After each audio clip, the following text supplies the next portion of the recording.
We're going to make a finger gutter orthosis. So I'm going to be making this one on the middle finger. This finger gutter is going to cover the DIP joint and the PIP joint. So we want the material to extend all the way down to the base of P1. So first, to make the pattern, I'm going to mark the web spaces on both sides of the digit, and then also I'm going to mark the fingertip, and then they can remove their finger, and you're just going to trace the outline of that. And then you're also going to double the pattern so that you have enough material to mold it volarly and dorsally. When your material is ready, you'll apply it volarly, lining up the end at the base of P1. Then you'll stretch it and flip it over the finger to mold it dorsally. Next, you're going to pinch the corners here and pull them down to get a snug fit on the fingertip. And then on the sides of the finger here, I'm going to tag the material just to seal it around the finger to get a good fit on the finger. You're going to position the PIP and DIP joints in extension.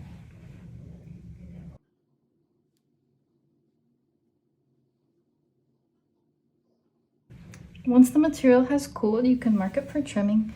So on the volar side, we want it just distal to the palmar crease here so that we're not limiting motion of the MP joint. So I'm going to take just a little bit off there. And then you're going to cut both sides to open them up to allow for fluctuation in dressing size and swelling. Then on the dorsal side, we also want this to be just distal to the MP joint here as well. So I'm going to cut that also. Here's the orthosis after trimming. So first I trimmed the proximal ends to free the MP joint, and then I opened up the sides here. On both sides, you do want to go for this V shape to allow for fluctuation in dressing size and swelling. And then last, you'll round all the corners and smooth everything really well with the heat gun. Velcro placement for this orthosis, you will put one on the volar side right at the base, and then just line it up on the dorsal side.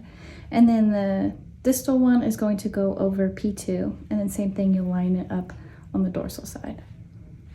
Here is the final product of the finger gutter.